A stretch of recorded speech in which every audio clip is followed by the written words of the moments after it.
and welcome to a traveling club stream. Na na na na na na na na na na. Yeah yeah yeah yeah yeah yeah yeah yeah yeah yeah.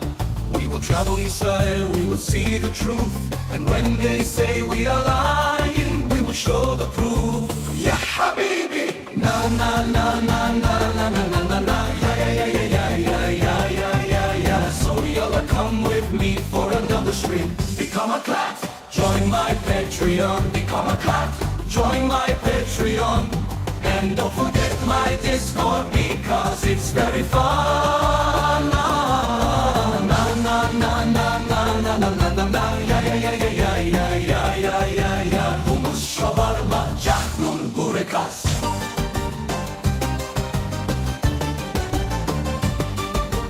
Umani oevochem shalom aleichem. With me and I take you by the hand. This is the Traveling Clan live stream.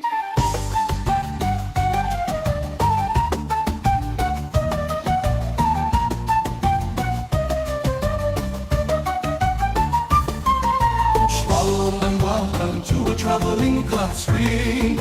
Na na na na na na na na na na. Yeah yeah yeah yeah yeah yeah yeah yeah yeah yeah. Travel Israel, we will see the truth, and when they say we are lying, we will show the proof. Ya habibi, become a clat. Join my Patreon, become a clat. Join my Patreon, and don't forget my Discord because it's very fun. This is the Traveling Clan live stream. Na na na na na na na na na na. Yeah yeah yeah yeah yeah yeah yeah yeah yeah. Na na na na na na na na na na. Yeah yeah yeah yeah yeah yeah yeah yeah yeah. Na na na na na na na na na. Yeah yeah yeah yeah yeah yeah yeah yeah yeah. Na na na na na na na na na na. Yeah yeah yeah yeah yeah yeah yeah yeah yeah.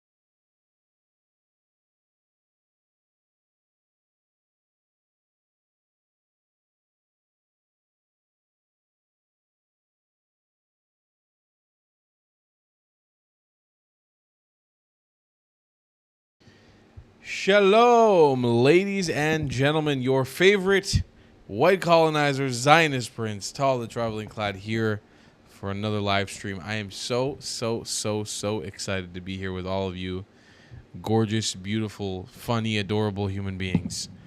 It's been a long, hot minute since we've done this shindig. It's been a while. I have been caught up and stuck and traveling, and it's been crazy. So thank you to everybody who's tuning in tonight. Let's start off the bat and just let you guys know this is a live show for you to be able to call in, speak your mind, debate with me, argue with me, whatever you want. If you don't like me, if you don't like my content, if you have something you want to say about Israel, this is the place for you to speak up and speak your mind. I try to allow as many opinions and negative voices against Israel to call in to the show. So please take your opportunity now to join the Discord. Link is in the description. Links all over the place. It will be posted in the chat as well. I will just say right now, for anybody who's watching, now or later, we are doing a meetup to celebrate hitting 500,000 subscribers. At this point, July or late August or early August next month. At some point, whenever we cross that threshold, we'll be doing our first ever meetup in Israel. If you want to sign up to be a part of the meetup, you want to join, we already have over almost 100 signatures, 100 people who signed up. We'll be in Israel in the month of July or August. Please use the link in the description, the form that I'll be signing. It'll be pinned in the comments. It'll be in the description. It'll be in the chat right now. It's a Google form just to give us a rough idea who you are, where you're going to be. Leave your email in there so we can kind of get a head count and plan for as many people who are coming. Again, that's only if you're going to be in Israel in July and August. Without any further ado, I do believe that it's time to bring on you little crazies onto the stage and do this little call in. Again, this show is for you to call in. So please take your time right now. Join the Discord. And I would love to have you guys call in and speak to you guys. All right, I'm just loading up here the Discord and getting the screen share option ready to go. Here we are, ladies and gentlemen. I'm going to invite as many people as we can up to the stage. And again, this is particularly a space for those of you who hate me, hate Israel, hate what I say, have something you don't even have to hate. Just you want to add your opinion, you want to add your context into the matter, especially if you're trying to argue or you want to debate about something. This is the time. This is the space. Let's get it popping, everybody. Okay, I'm going to bring up the stage Lil Bangers. Are you here with us? Lil Bangers. Okay, what about... He's muted. Yeah. What about Yitzi? Yitzi's on stage. Let's see what Yitzi has to say. I disagree with the idea that the hostages should take priority over defeating Hamas, or specifically Hamas, more in general, IRGC. Basically, I'm taking the case of the Mishnah of not negotiating with an exorbitant price. The Mishnah in Gittin not to spend too much to get hostages back, including in cases of pikuach nefesh. That's the position I'm taking. I think if there's a choice between getting the hostages back and defeating the enemy, so we don't have to fight this war again, my position is that we should fight this war to the end, even if that's at the cost of not getting the hostages back. That's my personal position. All right, it's an interesting opinion to take. I think by all experts at this point, it's been fairly clear we're not able to defeat this enemy in how can you say, in what you would imagine in a classic definition of defeating. You're not going to get the surrender. You're not going to get the white flag from Hamas. It's just not going to happen.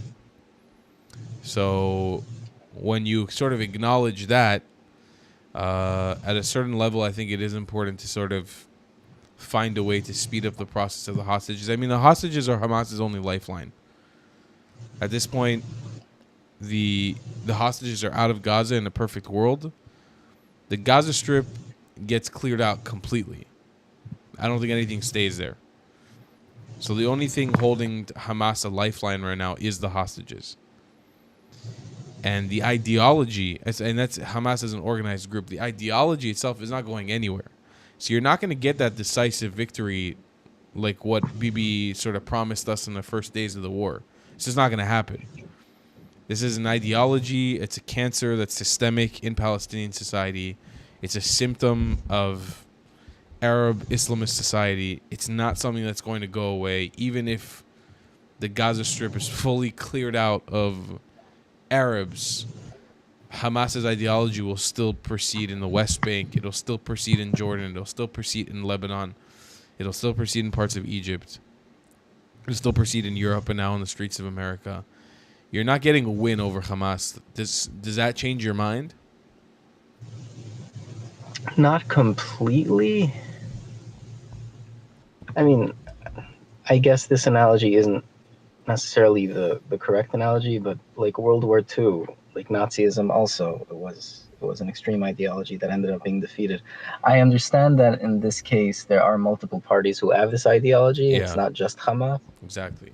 So on that, I understand why even if we completely defeat Hamas, the ideology wouldn't be completely gone. I do think that this war was launched, like they called it the Al-Aqsa flood. Like it's not about a free Palestine. It's about Jerusalem. It's about annihilating Israel. So Actually, even defeating Hamas. I yesterday I had a security briefing with some people at the IDF. That was very, very insightful. I'm a part of this organization, for anybody who doesn't know, called IDSF. It's the Israel Defense and Security Forum. Basically, they bring experts from intelligence backgrounds in the IDF to give us, like creators, briefings that we can relay to you guys. And it's something. This is information that I knew, but I needed to get like a wake up call on it. Yesterday, one of the security officers, he had informed us again about. Actually, do you know what the true name of Operation Al-Aqsa Flood in Arabic is? Is it Beit al-Maqdis? No, it's actually, it translates to Operation True Promise 2.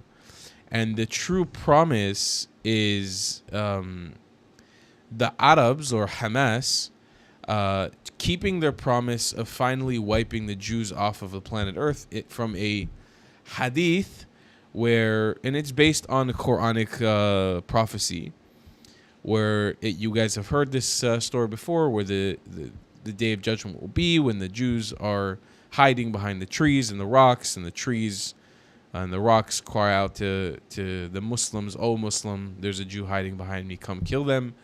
And then the only one that protects the Jews is the Garkard tree, because that is their tree.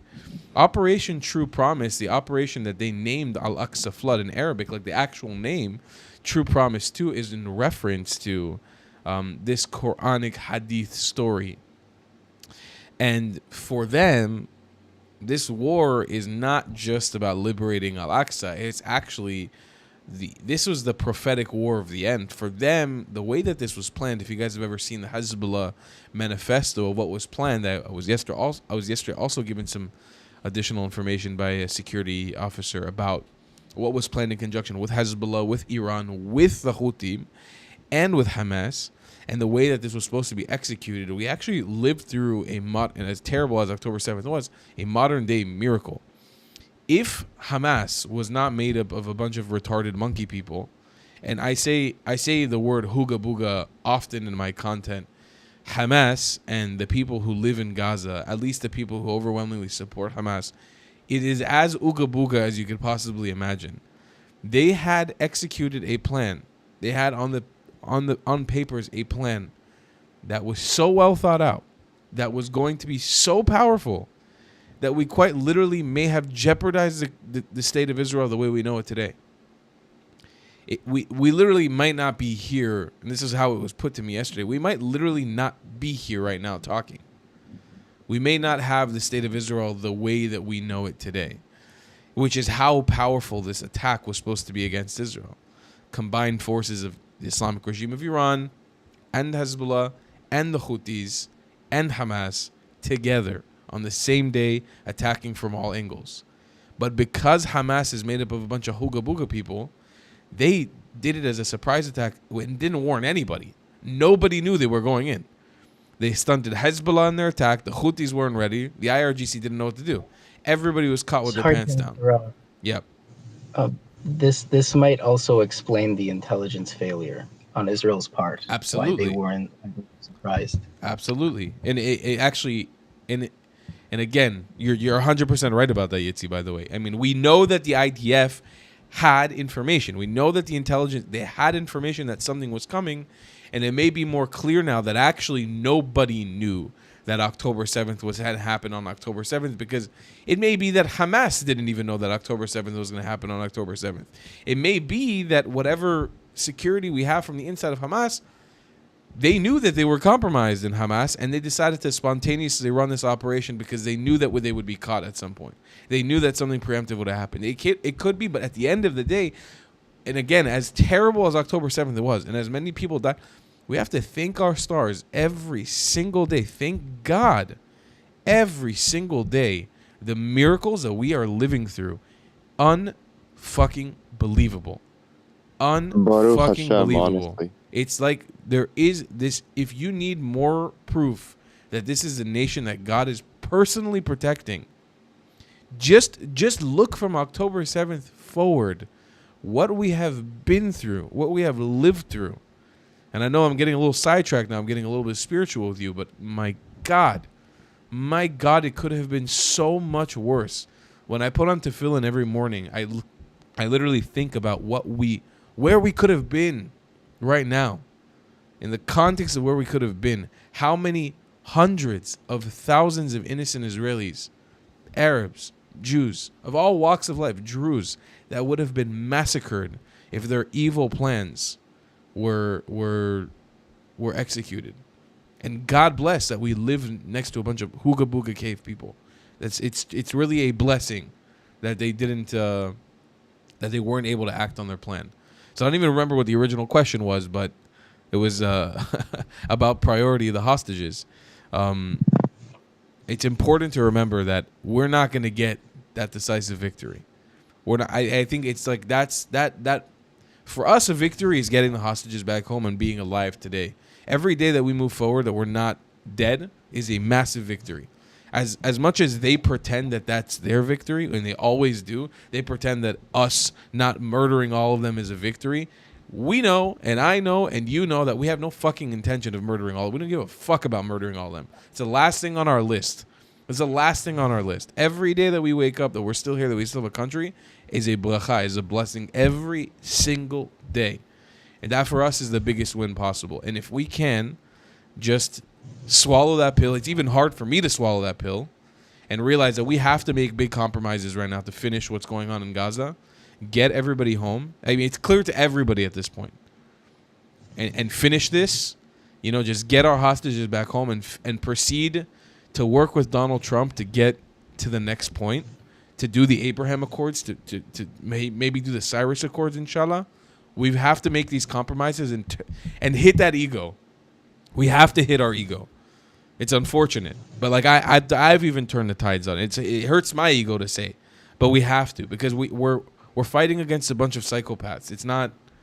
You're never gonna win this war in that way. We're never gonna get the decisive victory.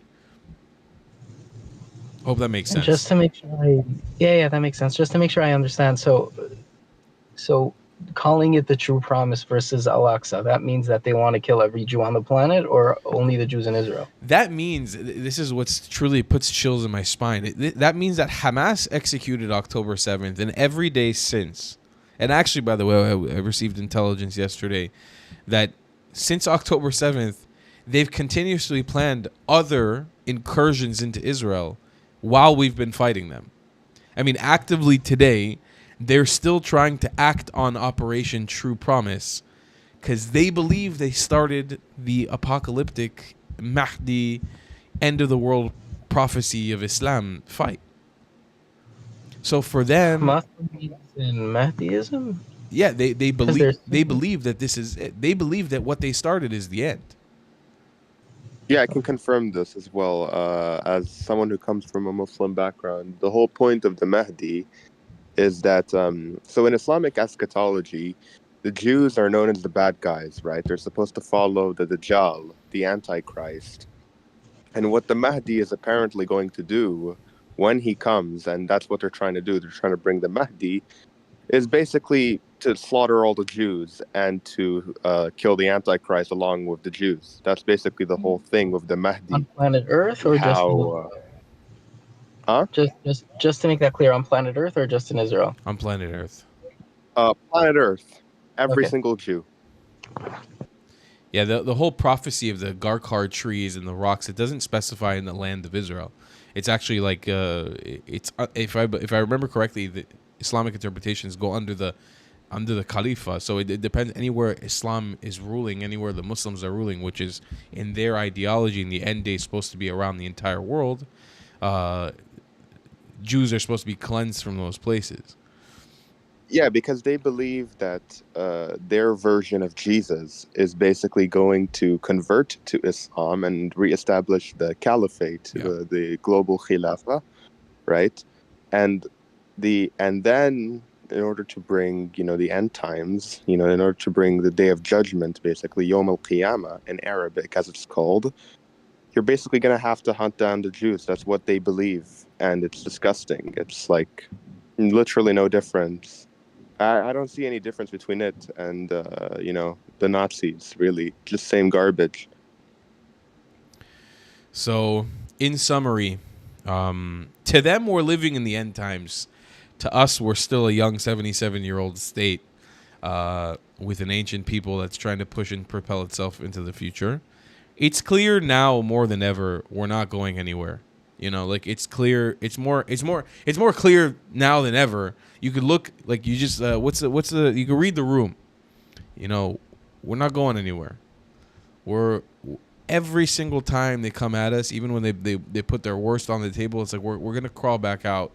And I don't mean to be all cheesy with it and sound so hyperbolic or how can you say it? I don't mean to sound cheesy or corny about it, but the reality is, I was stuck outside of Israel during the 12-day war, as Trump called it.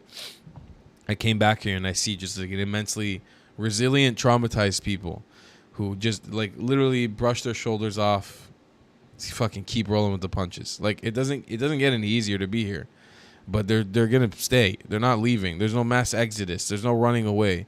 I saw a video today that Iran published like a cartoon in Hebrew and English trying to like do like this deceptive psychological warfare to try to inspire Israelis to leave Israel. Like, bro.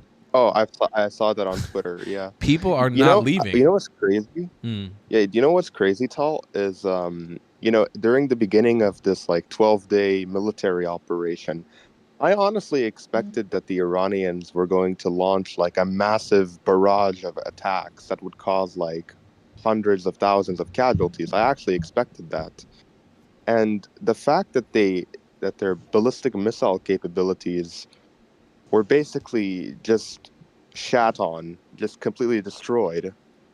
And they were only able to send like 10 missiles a day or, 15 or 20 missiles than what they would usually send. Just shows that, Iran is a paper tiger, and they're not able to. Iran likes to portray itself as this like this military regional power, but it's just a paper tiger that can easily be stomped on by any country in the region. So here's the deal, though. This is important to remember. I was walking around. Today in Tel Aviv, and I went to the exact point in Tel Aviv where the rocket hit a building. And I was there with a friend who's in a very high position in the IDF. This is a soldier who's seen some shit. And he was telling me he's never seen anything like this.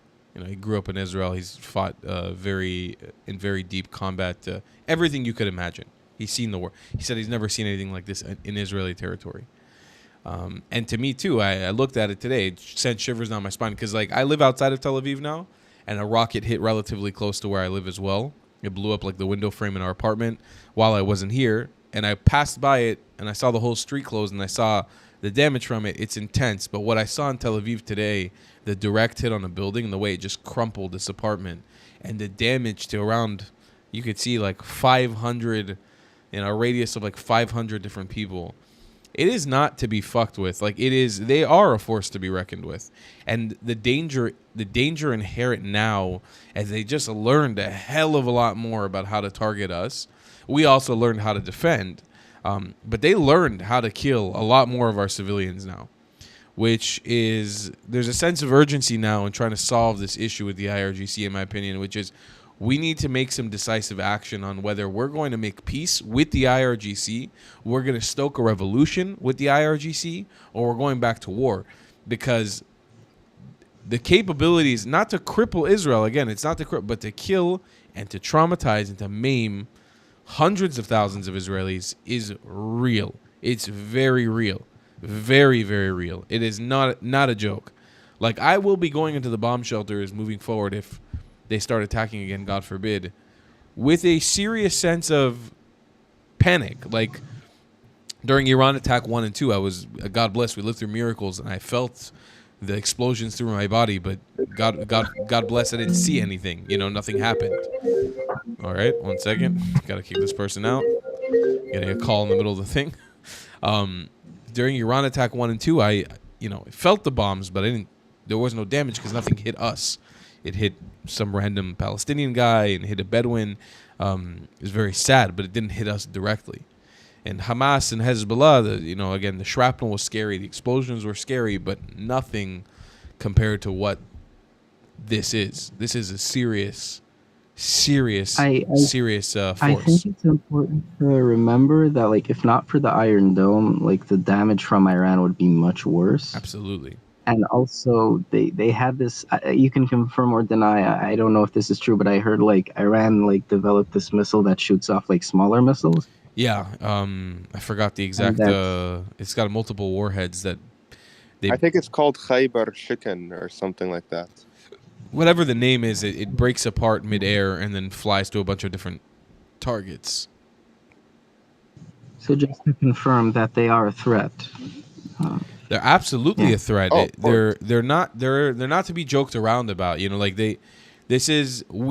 think as Israel, and this goes back into a deeper question too. It's like we need to decide what do we want to do with them. We're in a position of power right now. I don't think that capitulating just to America and what America wants to do is the smartest thing. Like we need to decide whether we want to take decisive action against them. We want to start protecting ourselves against them, or we want to make peace with the IRGC, which is also an option. But I don't know if that's morally correct, to be completely honest with you guys. I don't think they're going to accept a peace with Israel personally. I think our best bet is to help train, fund, and arm insurgencies inside the Iranian people who are sick of the IRGC shit, and give our full support to them and have a coup.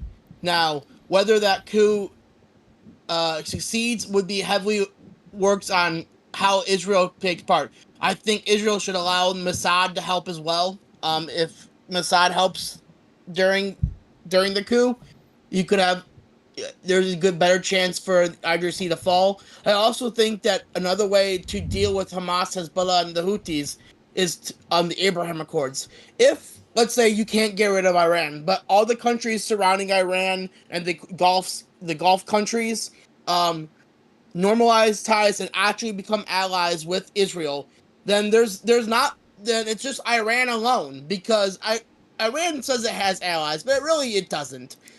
Russia doesn't like Iran. They just give them weapons. That's all they do. Russia doesn't even want Iran to have nuclear weapons. Neither does North Korea. Neither does China. Yeah, so, I don't agree with you in the first part about the stoking the insurgency. The problem is, I was in that like fantasy land too when we started this. Actually, I'll give you guys some context. I was stuck. I was traveling around the Caucasus region, making incredible content. My flight got canceled the morning of the attack, and then I was stuck, and I panicked because I kind of doxed myself and I let people know where I was. So I started running around different countries every night because I made a video stoking a revolution with an Iranian dissident that got 1 million views on Twitter. And then the IRGC got very pissed at that. And I started getting emails that I was going to be killed and they were going to find me and this and that. So I started jumping. I was in Albania one night, in Bosnia one night, in Serbia one night, in Montenegro one night. I was literally on the run. Every night I jumped to a different country because I was genuinely terrified. Until I laid low in I did like a loop, and then I laid low in Albania for a couple of days. Then I found my way to Greece, and I finally got on a flight back to Israel. But I was very freaked out. And in that time, it had me thinking about, I don't even think the Iranian people at the moment are ready to go head-to-head with the IRGC. I do think that Israel sent some very fucked up mixed messaging that we may be ready to bring on a revolution without actually have the intention for it. But this may be the first domino. What we hit, this first hit, may be a domino that causes a couple year process of watching the regime fall. Now, I agree that Iran is sort of isolated. It doesn't have any more powerful allies. Russia, I do think Russia wants to arm Iran, and I do think that it generally wants to support Iran. Whether they don't want them to have a nuclear weapon, I think it's more just more hearsay, because I think ideologically, obviously they don't want a nuclear weapon. They want to be the one with the nuclear weapon, but when push comes to shove, I think they'd rather have them a nuclear weapon right now, because the Russian Empire is feeling very, very, very back against the wall. I mean, they've been losing soldiers left and right in Ukraine. They've been taking a lot of hits in Ukraine while they're able to survive because they have a fucking massive country. I do think that they're hurting, and that's one of the main reasons they're not funding Iran. That's the reason why Russia is not able to support Iran. Iran's kind of on its own right now. And I 100% agree. And this is why I'm actually like pro stopping the war with Iran for a second, pro stopping the war with Hamas for a second. Make peace with as many fucking countries as you can, because it is so much easier to deal with a peace deal with countries than it is when you don't have a peace deal. The second you have a peace deal and you box Iran in, you have peace with Saudi, you have peace with the Emirates, with Bahrain, with Qatar all of a sudden, with Lebanon, with Syria.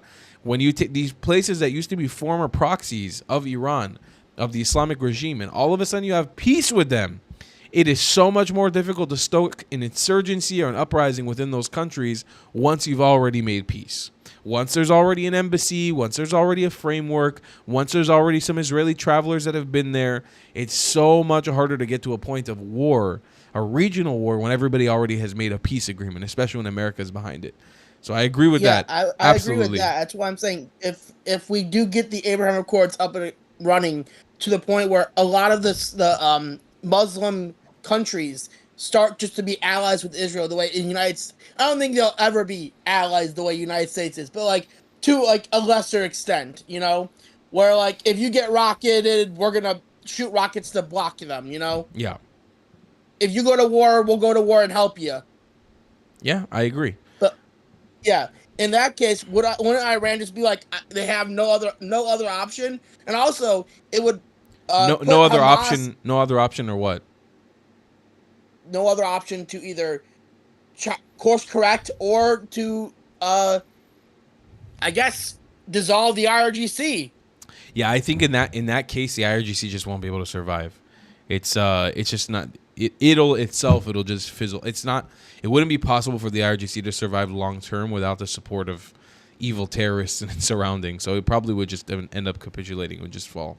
And I also have another caveat question real quick. Sure. Let's say we do destroy the IRGC and we replace, I don't know, a democratic leader. Like maybe we put in the Shah again. Who knows? Yeah. Couldn't that mean the downfall of Hamas, the Houthis, and Hezbollah? Because Iran funds them.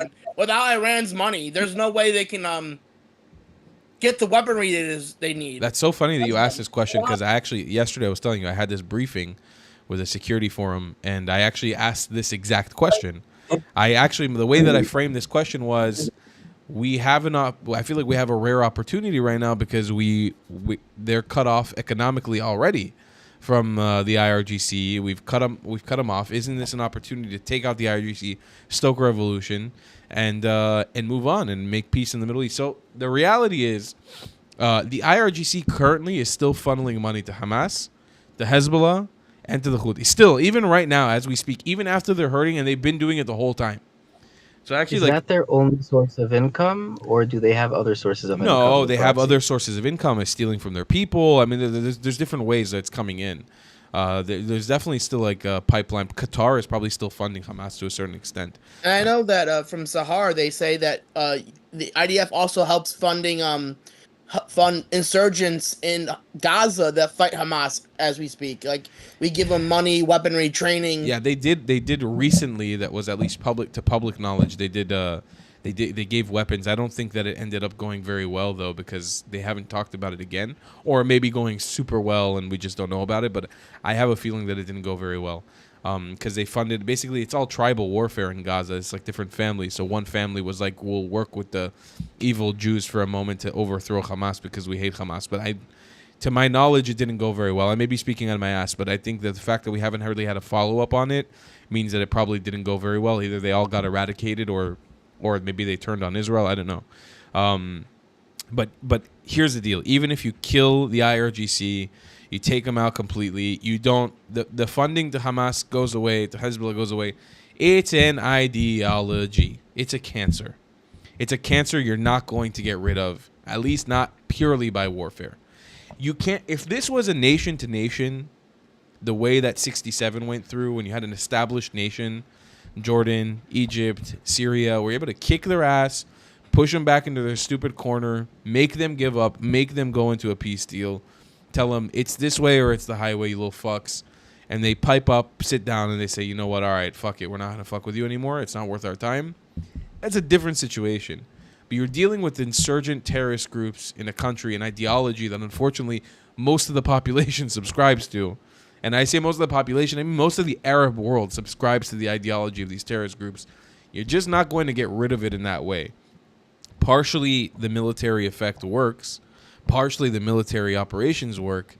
But the other part of it is actually the interaction between the people and actually convincing these people down the line that we're not their enemy. Now, that's the harder part. But I do believe that through Abraham Accords, eventually, it's like a backdoor way, and I think this is going to take generations of people, the things kind of even out. They kind of even out. It's Sorry not. to interrupt. Yeah. I gotta go. So thank you so much for. Thanks for calling having in, me brother. Thanks for calling in. Have a good night. See you, Yitzi. Have a good night. Thank you to everybody actually for calling in. Thank you to Avi. Thank you to Reaper of Souls. Let's bring on Helios. By the way, anybody who has anything you want to debate, you want to argue about, you want to talk about, we've had a great discussion thus far. I'm also going to remind you guys real quick, I didn't take a second to plug this. We are doing a meetup for 500,000 subscribers, which hopefully will hit, inshallah, in the next month or so.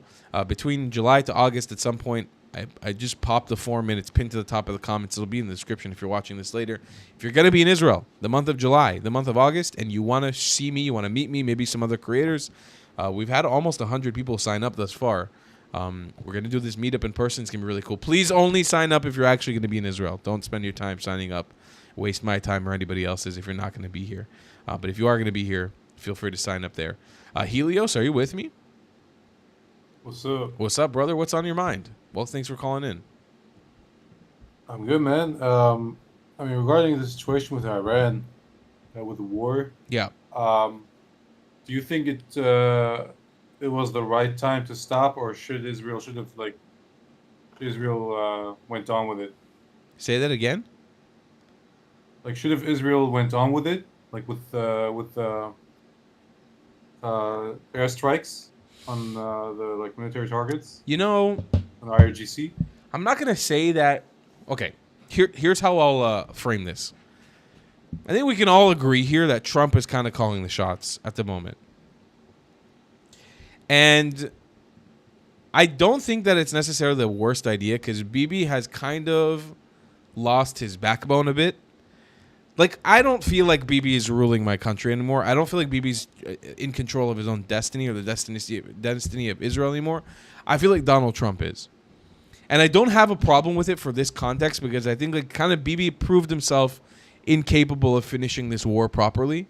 I think he's made, and this isn't, I just, by the way, I'm not in like the purely hate Bibi Netanyahu camp. That's not me.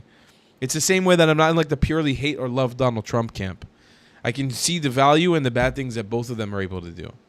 And so I think that when Trump cohesively wants to call the shots and say, we're doing ceasefire now, I do think at this point it just makes more sense to listen and to just be like, all right, we're not going to fire anymore.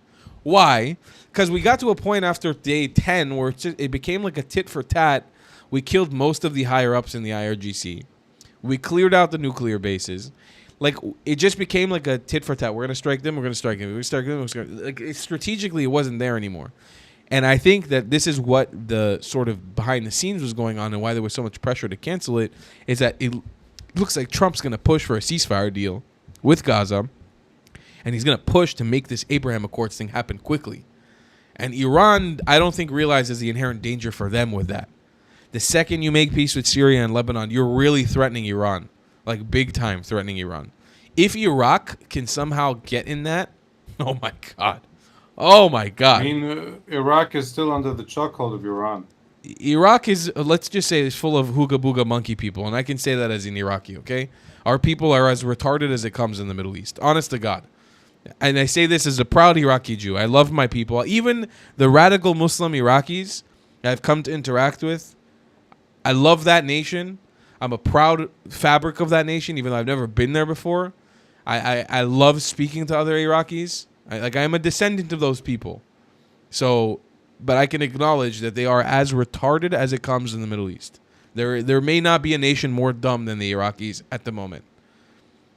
But I think with a little bit of money and a little bit of American push, they can also join the Abraham Accords. I think it's possible. I think the militias in Iraq that are aligned with, like the Shia militias that are aligned with the IRGC, I think they're losing a lot of their power and they're not so notable That's anymore. the thing. That's why I disagree with you on like because a few years ago, I don't know if you remember, but there was a meeting in Erbil with several Iraqi mayors and sheikhs and ministers in order to speak uh, about about the normalization with Israel, right? That's it. Like that was it. And then on the next day, they all of them got arrested by several militias, In and Erbil Erbil. got airstrike. Yes, yes. Okay, that's in Kurdistan. Yeah, but mayors from all over Iraq came there. And how, you Was said it this was a few Iraq? years ago? Maybe 1 or 2 years. Yeah, Yeah. it's irrelevant. We're in a different Middle East as of last month. I mean, this region, Israel keeps changing this region fundamentally every month that goes by. We're literally geoforming the region. Like, it's unbelievable what's happening. These are modern day miracles that are happening every single day. But like the same context of what happened a month ago is no longer valid for today.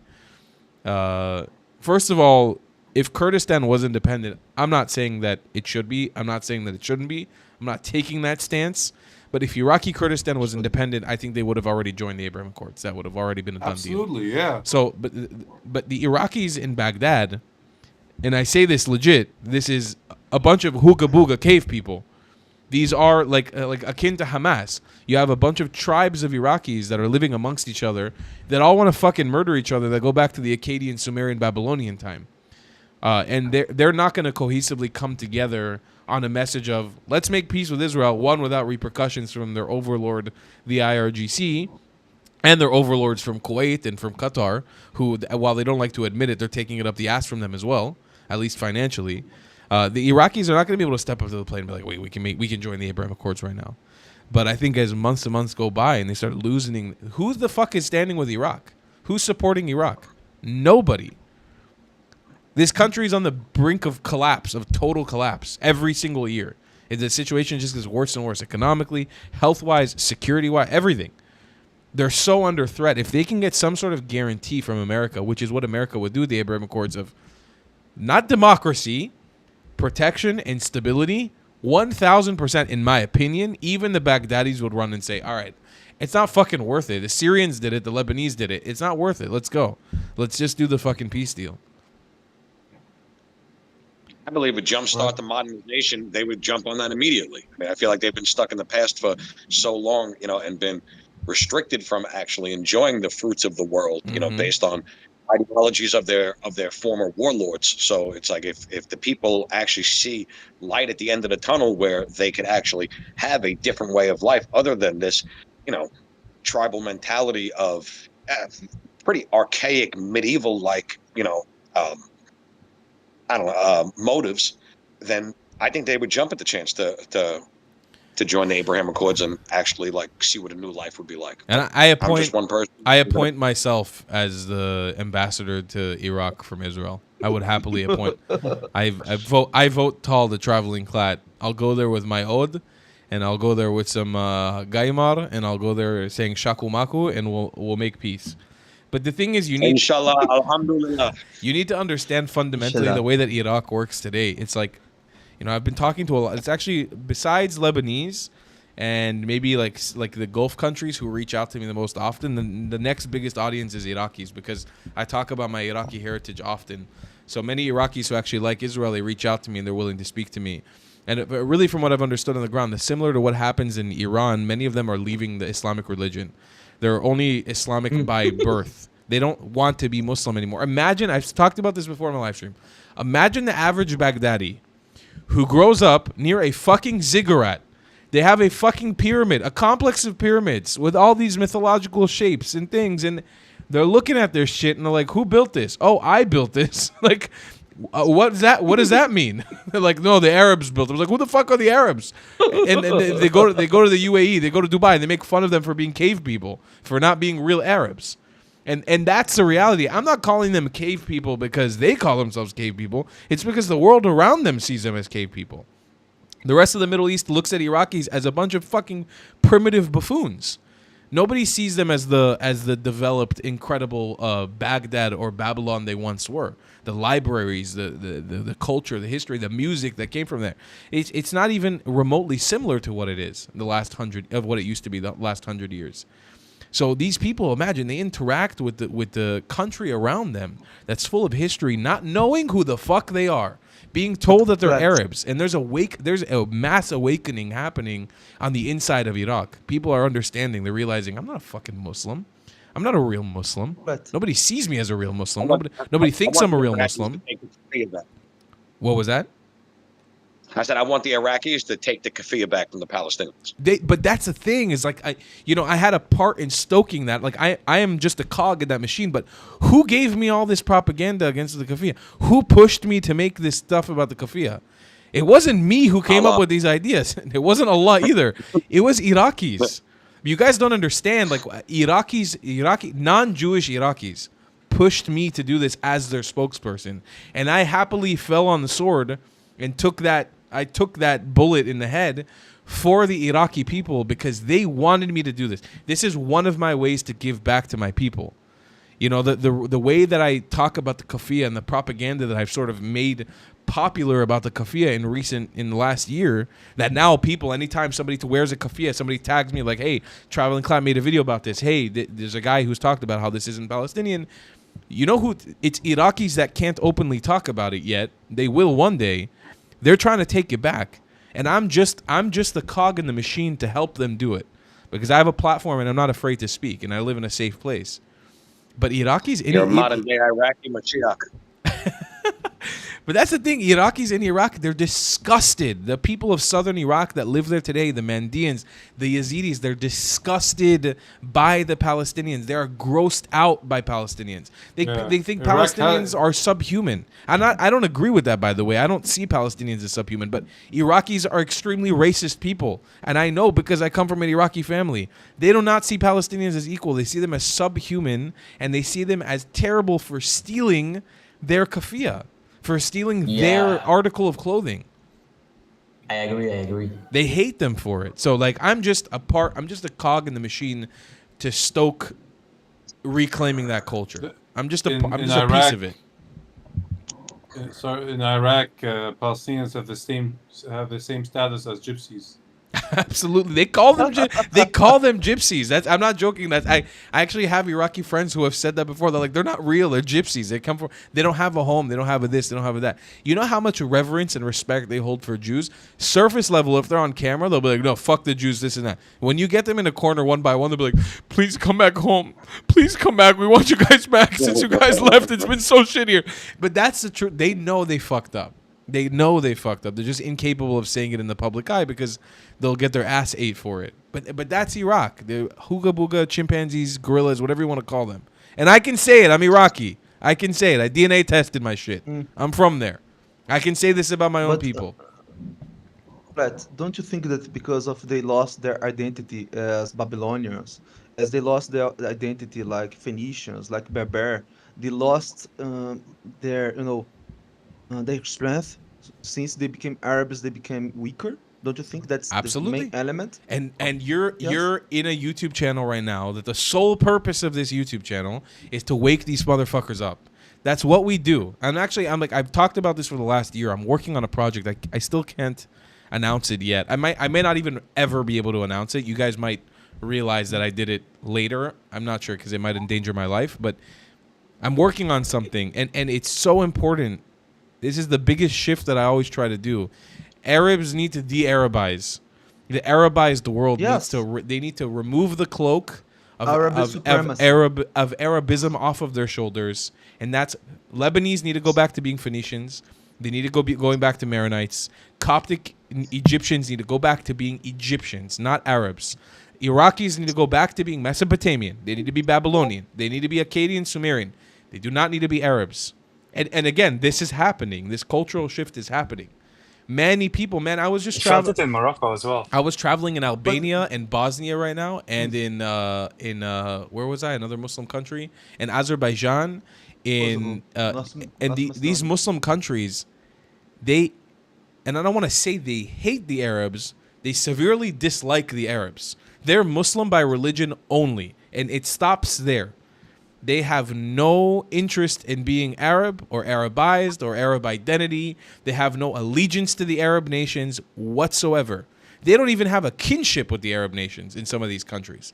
In Albania, for example, they like severely dislike the Arabs. And it's because they realize that the second the Arabs come and take control and tell them what to do, they lose their fucking identity. They lose who they are. They lose everything about But them. Colette, I have a question Yeah, too. I have a people, you know, I mean, I've question. come to realize that people like being human beings. They don't want to be subjugated. Like they don't want to live like they did in the 13 and 1400s. Once you get a taste of what, you know, life could actually be like, you know, as a human being, you don't want to be, you know, a second-class citizen. You don't want to be controlled. You don't want to be told what to do. You want to have that free will like every human being deserves to. You know, it's Also, just unfortunate that sometimes people choose the wrong leadership that, you know, makes the wrong decisions. And to quote Abba Iban, you know, the Palestinians have never missed an opportunity to miss an opportunity. So, well, yeah, it's a fucked up cycle. and the reality is like there is beauty in diversity, and I think these people who are further away from the Islamic Caliphate when they colonized, they realize that there's beauty in their diversity, in their uniqueness, in their identity. They don't want to just be a part. They don't want to be fucking brained into just being a fucking Arab Muslim, and that's what they are. They want to be unique. They want to have their identity. They want to play their music and wear their hat and eat their food, and they don't want anybody to tell them otherwise. And that's how the Middle East should be. The Middle East is a beautiful, and I'm not saying people need to de-Muslim. I think that the de-Islamification will come on its own, because once people remove the Arabism, the Islam will come right after, in my opinion. I'm not saying I even condone that. I don't think that everybody being Muslim in the Middle East is a bad thing. But I think the Arabism, first and foremost, needs to be removed, because when they realize who they are and what beauty is there in their culture, and they stop having allegiance to some random fucking kingdom or caliphate or king that they have no connection with, that doesn't see them as equal, the closer we become to peace in the Middle East. It can be the most beautiful, cohesive, hardworking region in the world that brings in the most amount of money, that has the most amount of power. But people need to go back to being who they actually are. They need to know who they are. And 1 second, before anybody else chimes in, I just want to say thanks to Mike No-Go Zones for the super chat, 199. What are your thoughts on Crown Prince Pahlavi? You know, I've heard bad things about him. I've heard a lot of good things about him.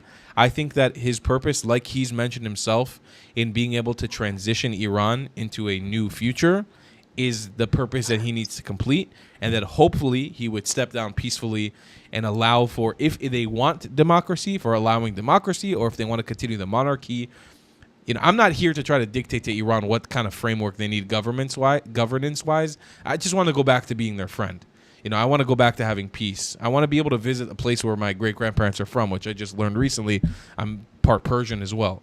I want to have access to this place. I want to have access to the place and to say thank you to these people who saved my grandparents from Iraqi Muslims who tried to murder them when they lived in Baghdad. And Tehran facilitated those flights to Israel.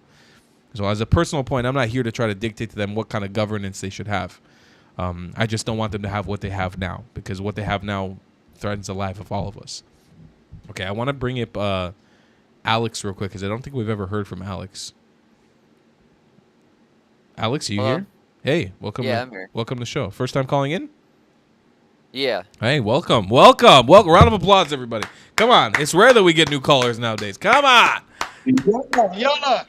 Welcome. Ahlan wa sahlan. How can I help you?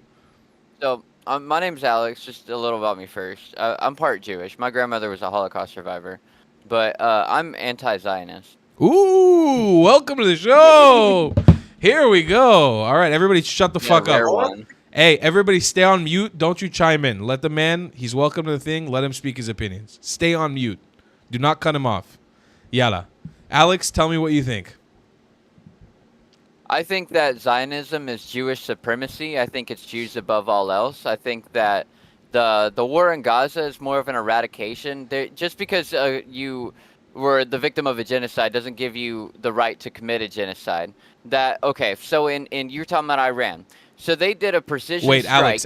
Alex, hold on. Maybe we'll take, because I clearly have a lot on your mind, and I want to be respectful. Can we maybe go like point by point? Let's tackle stuff like Yes. piece by piece. Sorry, I do that a lot. No, it's okay. I'm excited too, bro. I'm like, I want you to unravel everything. I'm like, I want to answer everything. But like, let's maybe do it point by point. Maybe you want to tackle what you just said first about Zion. You want to like maybe we'll start with the Zionism is like a racist. What did you say exactly about It is Zionism? the racist ideology. Okay. But it's the belief that Jews are God's chosen people, so they can act with impunity because they're acting through the will of God. Did you decide that you're creating a new definition for Zionism, or where'd you get that definition for Zionism? By their actions, Hold on, but there's a definition for the And word, listening to right? them. The Zionism has a definition of Yeah. what it actually means, correct? Give me the definition. Do you know the definition? Yes. What is that definition? I want to hear the definition you've learned. Like that's what I'm trying to get to. Like what is your definition of Zionism that you've heard? You can Google it Okay, if you want. I could also ask ChatGPT, but there's one definition that's widely accepted by everybody of what that word actually means. Okay. The definition says a movement for the reestablishment and development protection of a Jewish nation and what is now Israel. All right. But that's a vague definition. How are they developing it and protecting it? Hold on. By eradicating the indigenous people Hold to on. the area, the Palestinians. Hold on. Let's read the definition one more time. Can you read it again out loud so everybody gets the definition? A movement for the reestablishment and development of a protection of a Jewish nation and what is now Israel. Okay, amazing. Do you know what Zion means in Hebrew? Zion?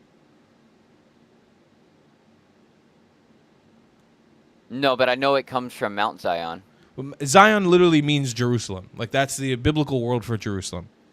In essence, Okay. like the definition says, Zionism literally just means Jewish people being able to self-determine, live respectfully under their own destiny in Jerusalem.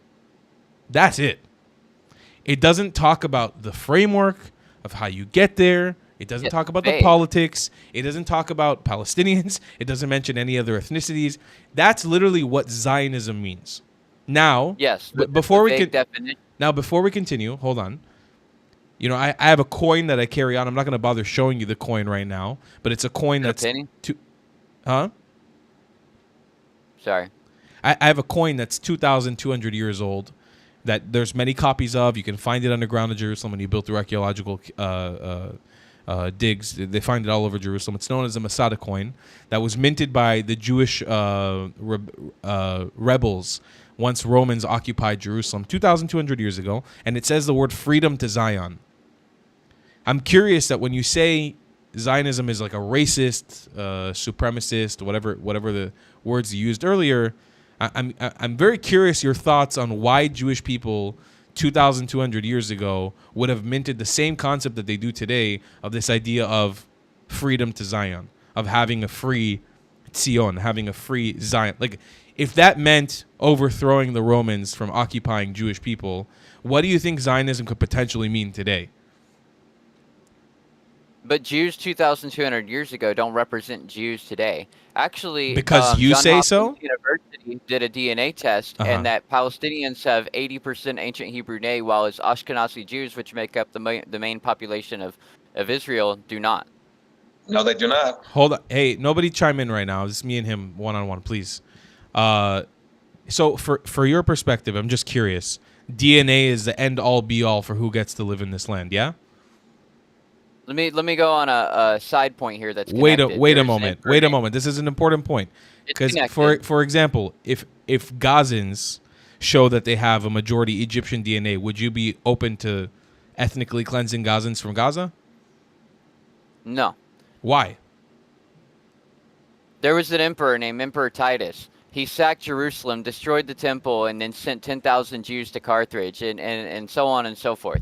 But he did not eject all the Jews from the land. He then renamed the region to Palestinia after the Philistine mountain range. So those people, the Hebrews that were left behind, the Crusaders that came over the years, the Muslims that came over the centuries or whatever, they became the Palestinians. And then they've been there. How can you tell these people they don't have a right to exist hold in the on. land? They've First been there of for all, about 1,000 years now. First of all, Alex, nobody's telling them they don't have a right to live here. There's actually 2 million of them who live under the sovereign state of I Israel. would say the IDF carpet bombing them tells them they don't have a right. Hold on. hold on. Let's have good faith arguments, not bad faith arguments. We can establish for a second there's 2 million Palestinians, Arab Israelis, who live under the sovereign borders of Israel as citizens of Israel. Nobody's threatening their life. Nobody's trying to ethnically cleanse them. Nobody's trying to colonize them or kill them. They live here in peace with us. We can establish that, correct? All right.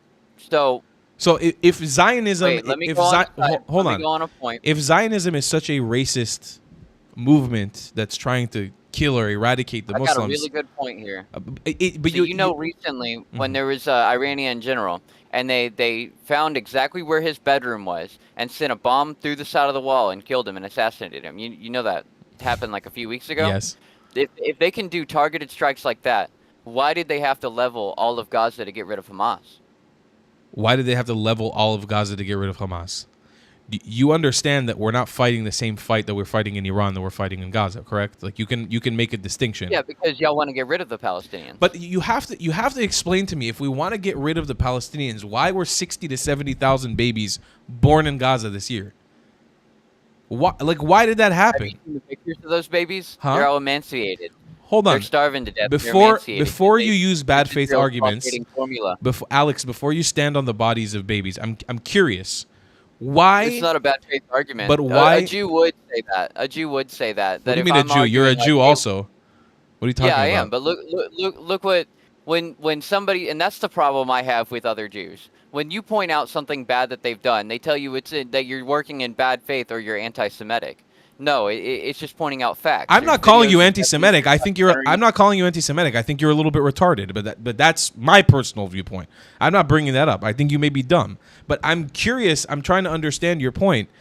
If they wanted to eradicate the Palestinians, why are 60 to 70,000 new Palestinians created? Why were they? If they wanted to eradicate Hamas, why are they shooting children in the head? Why are there videos of the IDF dropping bombs on children? But you need to answer that crucial question. That's a very crucial question. Why is the Palestinian population year after year continuously growing? Why? If they're trying to get rid of them. Born, but ultimately their population is dwindling. Did you know that 80% of the Palestinian population is under the age of 20? That is a lie. Their population is not dwindling, and we'll prove it to you right now. 1948, how many Palestinians were in the land between the river to the sea? Go. What was the number? You don't know it. It was 750,000. Alex, today, between the river to the sea, how many Palestinians exist 77 years later? Between the river to the sea. We're not talking about the river to the sea. We're talking about Gaza. No, we're talking about ancient ancestral Palestine. Between the river to the sea, how many Palestinians exist today? If we're such an evil country that wants to destroy the Palestinian population, if they're a unique, I don't know how somehow they became a unique ethnicity. They're also Arabs, but they're also like their own unique ethnicity. Let's just roll with it. How many Palestinians exist between the river to the sea today? All right. Well, you know what? On the same point, can you answer the question? Can you answer the question? How many? That is not a determining factor on what's happening. So let's break it down real quick. Let's break it down. Let's break it down real quick. Let's break it down. Let's break it down real quick. Between the river to the sea, in 77 years, the population went from 750,000 to 6 million. 6 million. Now, if you want to break it down further and say, well, they're only committing a genocide in the West Bank and in Gaza, the population is 2 million in Israel, 2 million in Gaza, 2 million in the West Bank. This would be the worst possible genocide. Hold on. Do you know about the Nakba? Why are they in the West Bank? This is the worst possible genocide in the history of genocides. They rounded them all up and then sent them onto the West Bank and then built a wall around them and then took over their villages. I don't even think the Palestinians are saying that narrative. That's really retarded, Alex. But you're telling me that Palestinians didn't live in the West Bank before? They used to live in all the land until they were rounded up during the Nakba. No, they marched weren't. Into the Gaza Strip and they built a wall around them. So no Palestinians carry the keys to their house. No and they pass them on to generations. Because no they believe Palestinians. that one day they'll return. No Palestinians fought Okay. against. No Palestinians fought against the Jews. No Palestinians rose up to try to kill No Jewish Indians people. fought against the American government during the Trail of Tears. Wait, for real? No Palestinians fought against Israel. No Palestinians tried to attack Israelis. They tried to attack Of Jewish course they people. tried to fight back. Nobody wants to be subjugated. But none of them were fighting. You're just saying that they were all rounded up like cattle and nobody was fighting. Nobody was attacking. Nobody was rising up. Majority of them were rounded up. A Yes, did you where do know you get that- where do you so- get those where do you get the majority from? Like where do you get your confidence in being able to bullshit this hard? This is on Wikipedia. Did you know that the first And Wikipedia active has no terrorist bias whatsoever, right? in the modern day age?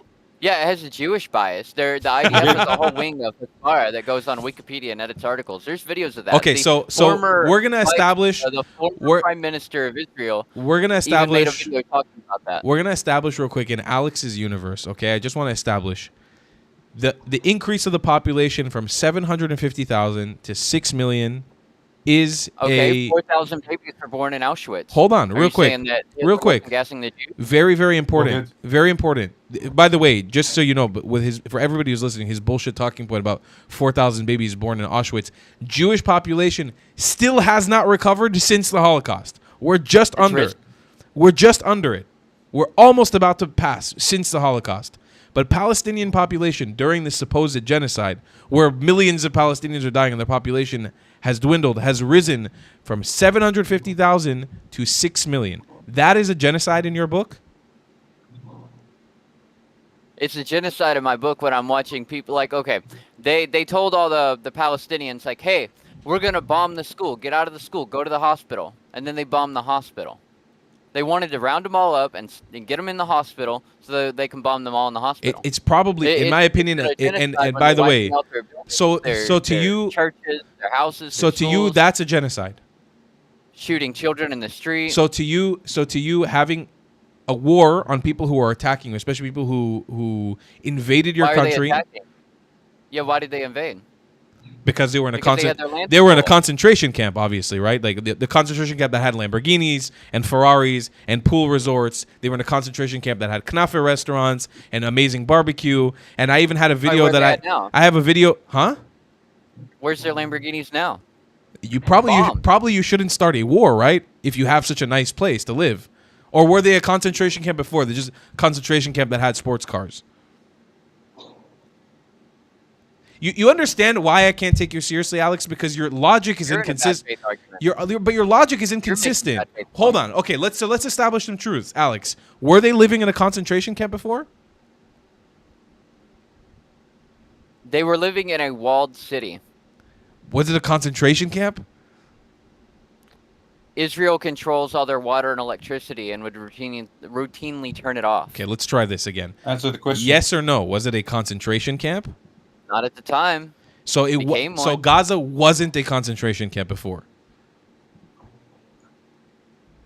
Are you sure? So what was the reason? Are you back on sure? October 7th? Are you sure you're allowed to say that? By the way, according to your pro-Palestinian propaganda, are you sure you're allowed to say that it wasn't a concentration camp? Just think about it clearly, because you're being. Yeah, this is being broadcasted to thousands of people online. I'm just curious. Alex, well, let's strike that from the record just once. We'll strike that from the record. Alex, take a second and breathe and But- think but- about but before just you don't answer. ever say that again. Just It was a full concentration camp before October 7th. Just That's your answer, Alex. think about That's before not what I said. before you answer the question. Take I'm a deep. talking about post-October 7th, Hold on. the eradication of the We- Palestinians that we have need- happened within the last few We need years. to establish, Alex. We need to establish some truth, okay? And I need you to think about it because your side might, I don't know what they're going to do with you. They might dismember you after you say this. Was Gaza a concentration camp before October 7th? No, and that's what's sad about it. Look at their It life w- then and look at their It life wasn't now. a concentration camp. So what was the point? What was the point of attacking Israel on October 7th if they weren't living in dire, terrible, inhumane conditions? Because Israel, over the last few decades, have stolen more and more of their land. They wipe out their villages, they wipe out their people, and then they rename them. Do you know that Tel Aviv is Wait, built Alex, on an old slow. Palestinian village on the border? Alex, slowly. 1 second, slowly. 1 second. Let's take this piece by piece. We need to shred your argument like thoroughly. So, if they weren't living in a concentration camp and Israel relinquished Gaza to them in 2005, I was alive to see it. Why did they attack? Because they were taking more land? They had already received Gaza. Gaza was under their sovereignty. Have you seen those videos where, okay, so Israel has this thing called the law of return. So any Jew anywhere in the world can go to Alex, Israel and get hold immediate on. citizenship. Alex. And then there's the Israeli settler committee Alex, where they'll go into one a second. Palestinian's house. Alex. The Jews will run down the street with mattresses, take over their house, Alex, and kick them out. Alex, and the one moment. Palestinians- Alex, can you focus with me real quick? Let's do it piece by piece. I don't mind talking about the evil Jews with the mattresses. So the leader We'll of the talk- Jewish hold settler on. committee, Alex, focus said with me. that the baby should be killed too Alex, because they're grow up to be Arabs. Alex, you're just like your brain is just diarrheaing out a bunch of talking points. Give me 1 second. Let's go one. Good, Monsieur. I want to guide with you through this. Look at me. I'm here with you. Let's go through this together, okay? Piece by piece. The Palestinians didn't live in a concentration camp on October 7th in Gaza. They had their own sovereignty in Gaza from 2005 onwards. It was their own slice of land. Are you making a claim that Israel, the establishment of Israel, is immoral? It wasn't correct? Are you saying that there it's shouldn't be immoral. an Israel? They were going like it's rightful for them to have done October 7th. That's the reason because they need to go claim more land. Is that what you're saying? They wanted to strike back against what the Jews have been doing to them for decades. But I need to understand from you. October 7th was a justified attack. Like it was, and you can answer freely, Alex. No one's gonna judge you here. I'm not siding with Hamas. That's the misconception y'all are making. You're trying to make it seem like I'm a Hamas supporter, but I think Hamas is bad too. I'm on the side of the civilians. I'm not trying to make The you. innocent I'm not trying to civilians make you that have been anything. happening. I'm not trying to make you Hamas seem like too. anything. I'm not trying to Did make you you see that seem like Hamas anything was other all- than. I'm all not. the aid from them I'm not trying in to. a warehouse. I'm not trying to make you seem like anything other than retarded, which I think you are. That's the only thing that I'm trying to make you seem like. But you're falling into that yourself. I don't need to do anything for you. I look more Jewish than you do. You're an Arab.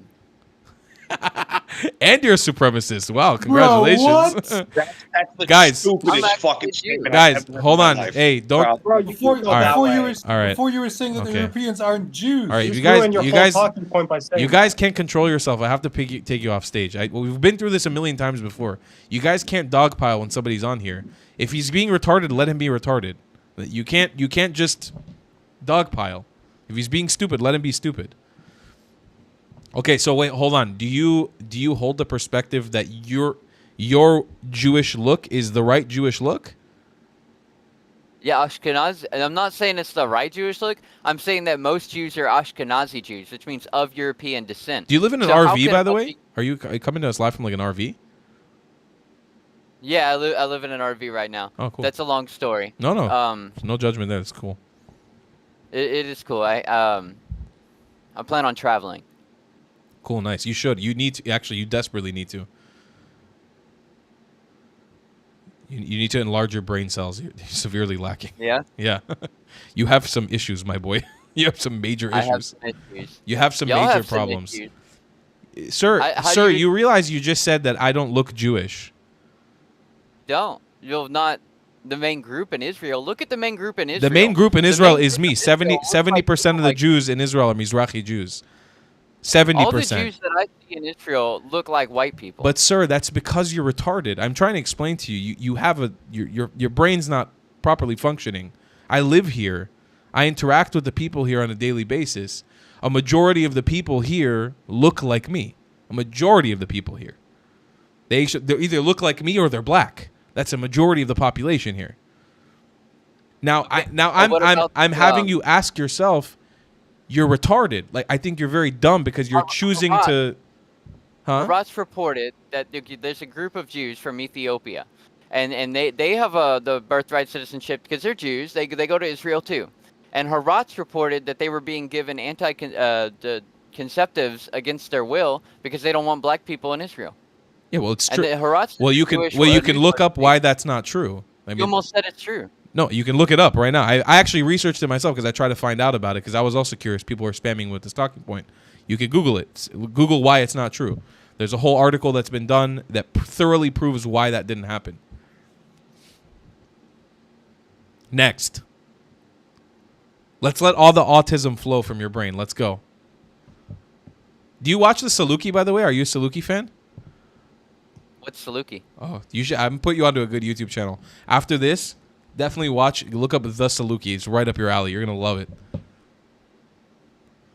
Is he Muslim? I don't. He basically I don't at watch this a lot. I don't watch YouTube, at this really. point basically he says basically you'll love it. No, you'll really enjoy this content. I think it's exactly up your it's exactly in your ball court. What do you say? Ball space. In your court. In your court, yeah, it's exactly your yeah. Yeah, Alex, no, you clearly have a fundamental misunderstanding of the Middle East. Have you ever been to the Middle East or to Israel, by the way? Just out of curiosity? No. You speak Hebrew? No. I'm assuming you're not very religious. I've been to temple 4 times. Have you ever put on tefillin? No. Do you know any prayers in Judaism? Any Kabbalah? Any stories of Judaism? Just by blood. Just by blood. Just by I blood. choose not to associate with these people. With these people, do you have more of an affinity to I've Muslims? been invited. I'm on the side of the civilians, the innocent civilians. Now, But just not the Israeli ones, right? When Israel was on fire, I was hoping that they would get some help, they would get some aid, but Greece and Cyprus refused to help them, and that was fucked up. I don't think that. I think Greece and Cyprus actually did help us. Did they end up helping them? I'm Because at first fairly they were saying certain no. Greece and Cyprus both sent planes. I'm almost 100% positive. I actually think even the Palestinians offered to help, and we said no. We were like, please don't get involved. Yeah, the president of the West Bank said that he wanted to send in a bunch of fire trucks, and they said no. Yeah, they said no. But that's a good point, because they hate these people so much, they're refusing to even let them look like the good guys by having them send in fire trucks. No, it's because they struggle with terrorism. But again, you're too stupid to understand that. Well, you talk about terrorism. The first act of terrorism committed in the modern day age was Jews from the ear gun bombing the King David Hotel, and when it was British Mandate Palestine, they dressed up like Arabs and then bombed the hotel to make it look like Palestinians. That was the first act of terrorism in the modern day ever. First one. Not ever, but in the 1900s. So you just choose the King David bombing hotel. You choose that's when terrorism starts. Nothing that happened before that would be in considered. Our modern age. I don't consider like the 1800s modern. Okay, but like in the 1920, would that be good for you? 1929, Hebron massacre 1 and 2, would that be considered terrorism? Or I guess not, because Muslims did that. What about 1941, the Farhud massacre that kicked my family out of Iraq, where they murdered 181 Jews in the middle of the night with swords, beheaded them, looted another 1,800 homes? Would that be considered terrorism? Or I guess not, because Muslims did that. But that didn't happen in Israel. That happened in Iraq. So modern day I Hamas hold on. bad. So modern day terrorism begins with Israel, begins with the King David bombing, but we'll just ignore all the other terrorism that happened before that. No, I didn't say that. Do you understand why I'm saying you're retarded? I didn't say that. Do you understand? But do you understand what? Can you understand from my perspective what I'm saying about you? Why I classify you as retarded? And I deal with people like you on a daily basis. So is it retarded to say that the people need food and water and medication, that it's not okay to bomb their children in their hospitals and stuff and barricade the... The question is, do you get tired of standing... Do you get tired of standing on dead bodies? Does it tire you to stand on the dead bodies of baby Palestinians? I don't kill anybody. I've never killed anybody in my whole life. I've never murdered anybody. Have you ever been in the IDF? I've never been in... I didn't even serve in the IDF. I bet you didn't know that about me. I never even served in the IDF. Yeah, that's why I'm asking. I never served. I bet you didn't know that about me. All right. Well, several IDF soldiers have come forward saying that what they were doing, they felt more like the Nazis, and they felt more like. And these are IDF soldiers that have been on the news. That's good for them. That's genocide. Fantastic for them. But the overwhelming majority of the people in Israel don't feel that way. In the same way that you can't say that the overwhelming majority of hold on, Alex. The same way that you can say the overwhelming majority of Palestinians support Hamas, which they do, you can't say that the overwhelming amount of Israelis think that they feel like Nazis. The overwhelming amount of Israelis stand with the IDF. The overwhelming amount of Jews in this world are Zionists. Because Hamas was up on stage telling them that they would give them Palestine back. Well, so then, what's the point of even bringing up? And they didn't. So what's the point of even bringing up a dissenter from the IDF? If I could bring you some voices like Hamza Hawidi or Ahmed Al-Khattab that come from Gaza who are like, no, we don't associate with Hamas. It's irrelevant. It's the same way that bringing up an IDF soldier who feels like a Nazi is irrelevant. The overwhelming majority of Palestinians stand with Hamas. The overwhelming majority of Jews around this world stand with the IDF. Hamas was hoarding all the aid in a warehouse, and thousands of Palestinians raided the warehouse, and they were chanting in the street, "Hamas, get out!" They raided the warehouse and took all the aid So back. do you think that Hamas was a also majority causing the famine in Gaza. you think that a majority of Palestinians don't stand with Hamas? Not anymore. That's bullshit.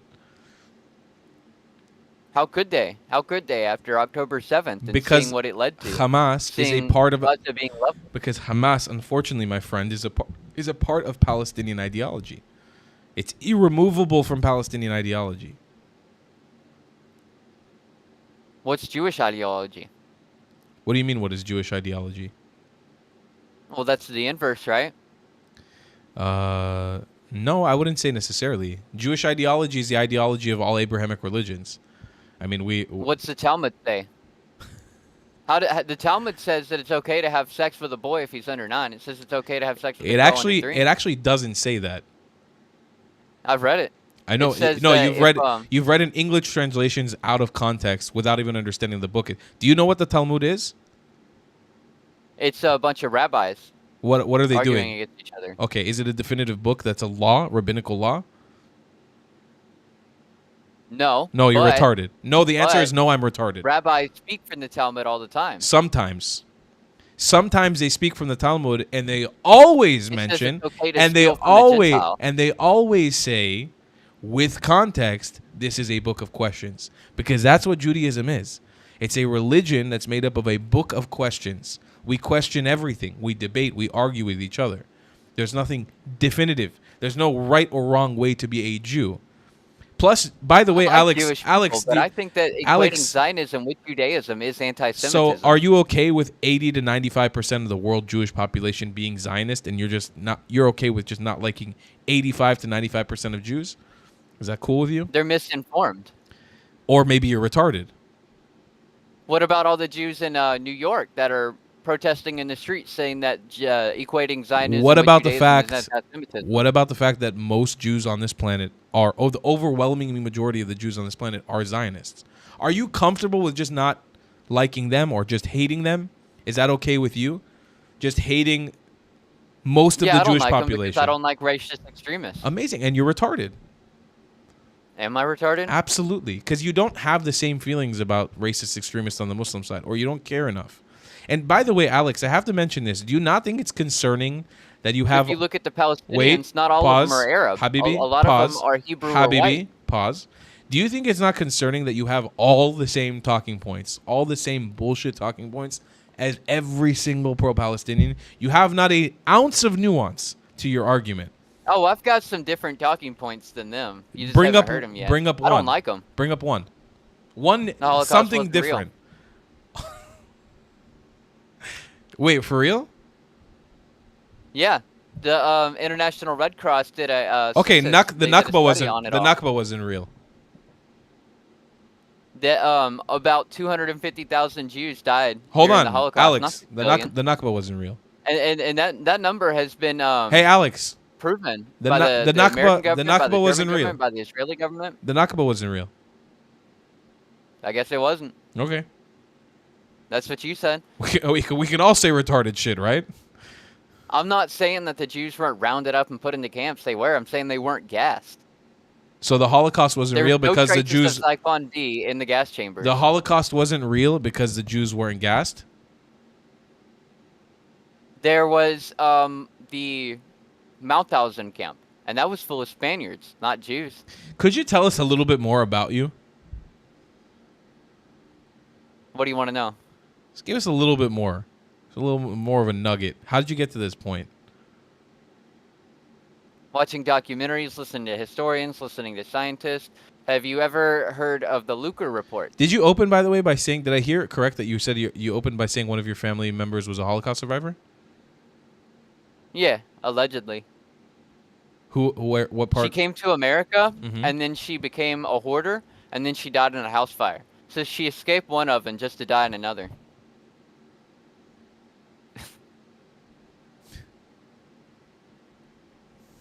I don't believe that it happened. I believe that there was a Jewish woman's orchestra in Auschwitz. Why were they letting them? There was a pool in Auschwitz. There was a maternity ward in Auschwitz where 4,000 babies were born. Dude, that here's there a. was no I gotta go traces down the of life rabbit on hole. I Venus gotta in go the down the gas rabbit hole chamber. with this one. Would you consider me a white colonizer? They had wooden doors. Alex, they had plate focus. glass windows. Focus. Wouldn't they break out the windows? Alex, we're already on Kooky Land. Let's just continue. Would you consider me a white colonizer? No, you're brown. Would you consider me a colonizer? Yes, if you're for Zionism and wiping out the Palestinians. Cool. I'm a brown colonizer. I'm for a two-state solution. Hold on, Actually, Alex. you know Alex, what? wait, hold Fuck on. it. Who? Make the whole area Israel. Make it all Israel, but at least give them citizenship and Well, sovereignty. at least we and, can like, agree let on them- that. I agree with you on that. That's what I want to do. That's my perfect plan. Maybe I'm retarded because we Like, just met. We I just met in the understand middle. plight. I understand the plight of the Israelis. Like, they were ejected from this land over centuries and centuries, and they want to come back. It's their ancestral homeland. It's in the Bible. It's in the Torah. It's, you know, but at the same time, the Palestinians have been there for 1,000 years. So how can you just come in 1948 or even Wait. before that and Hold just on. change Your when logic the isn't Jewish logicking. re-immigration Your started? logic isn't logicking. How come the Palestinians have only been there for 1,000 years? I thought they were the descendants of the original Hebrew people. It has been Palestine for 1,000 years. But wait, I thought that they were the descendants of the original Hebrew people.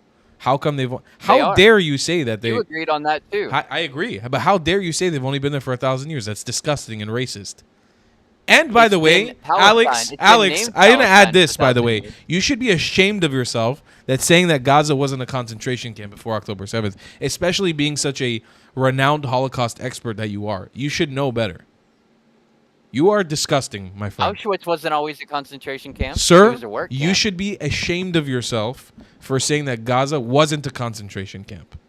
Oh, I shouldn't? Absolutely. Y'all should be ashamed of yourself for making it into a concentration camp. And I'm waiting for you to taking stand those on homes women and away from children. those Come on. people. Stand on the women and babies. Let's do it. You haven't done it in a while.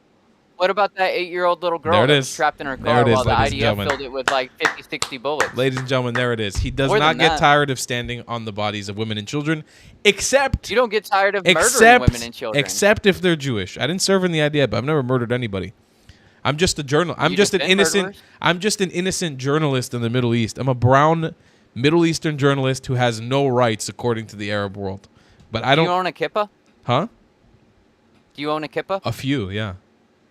Can you put one on for me? Sure, absolutely, with pride. I have one that's called a tarbush.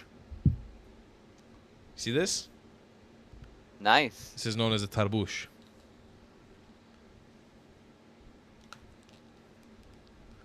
Full Jew mode right there.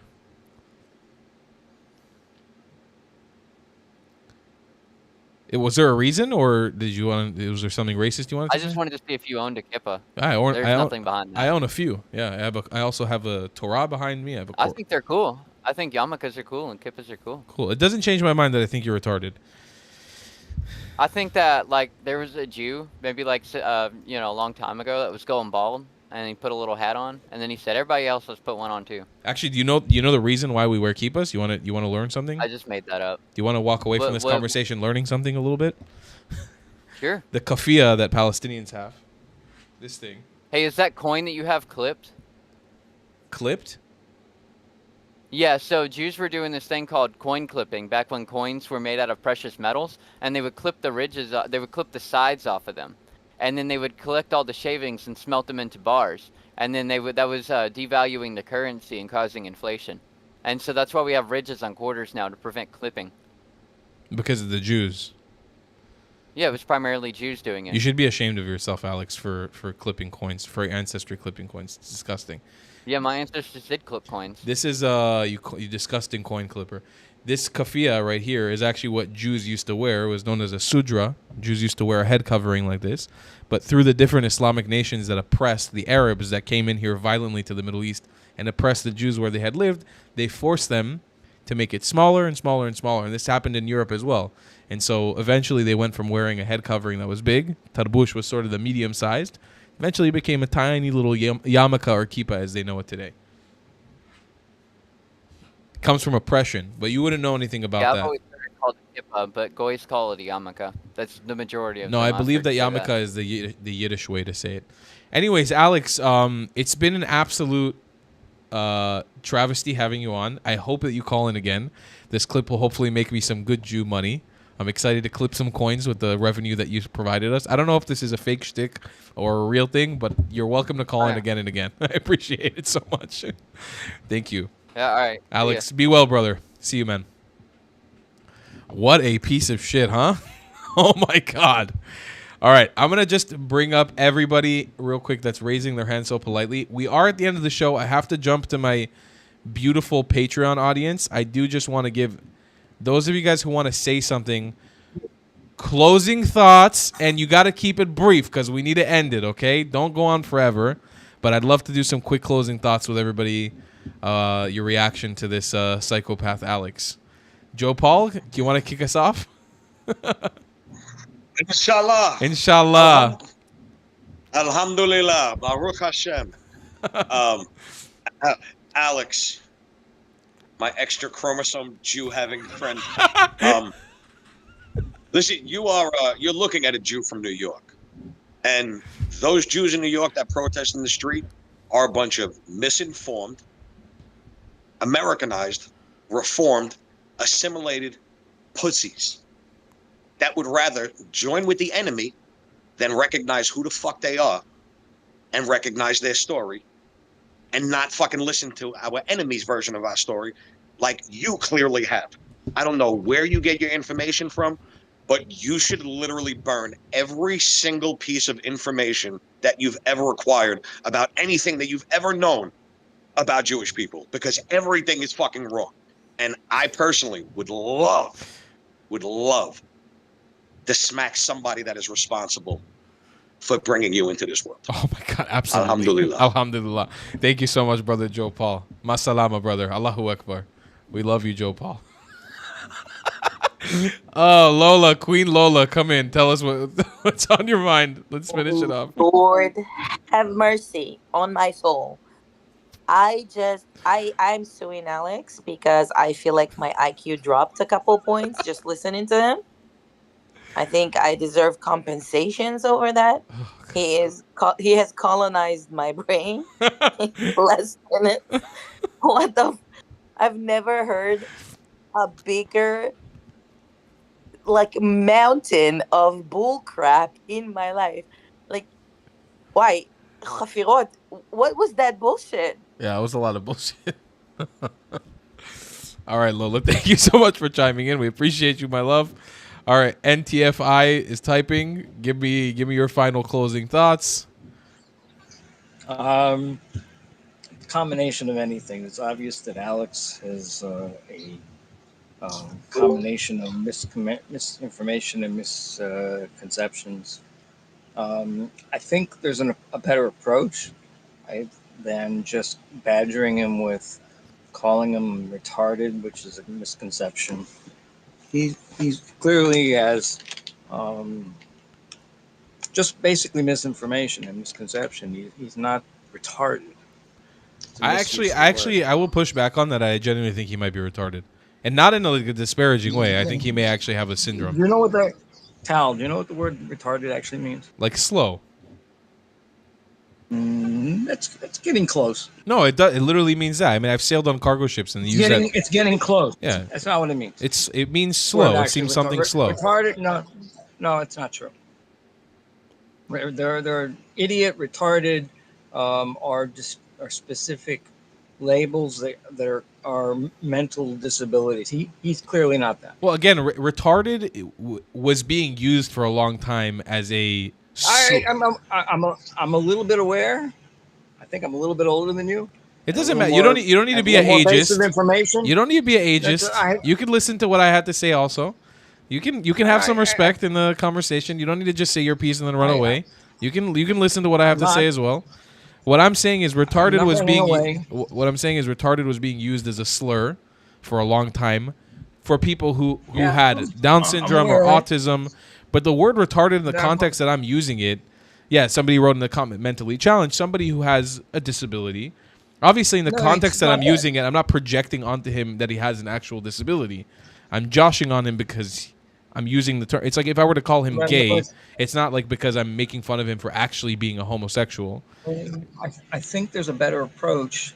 I think part of what you did is useful. He's clearly misinformed. distorted information, and he was throwing out a lot of clear falsehood that has no base. Hence his retardation. No, exactly my point. That's not retardation. I think we'll have to agree to disagree with it, brother. Misinformation and misconceptions is not retardation. Just like Lola saying, "Oh, I have reduction in my IQ." You can't reduce your IQ. Okay, IQ I think you have a hard time with funny language. I think you're having a hard time understanding like no, I'm a saying joke. there's a better approach. I Okay. think there's a better approach. That we can agree to disagree on that one. That's fair. I won't argue with you about the semantics of language, but we can agree to disagree that there's a better approach. You're basically you got some sound bites to berate the person, but you didn't achieve any positive result with the guy. Correct. I'm working right now. This is my job. I'm trying to make money. This is my job. That's my point. Correct.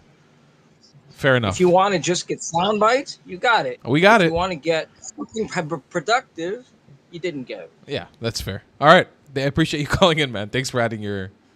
Appreciate you. Okay, Max, give me your final closing thoughts. Keep it brief, guys. We really gotta wrap up the show.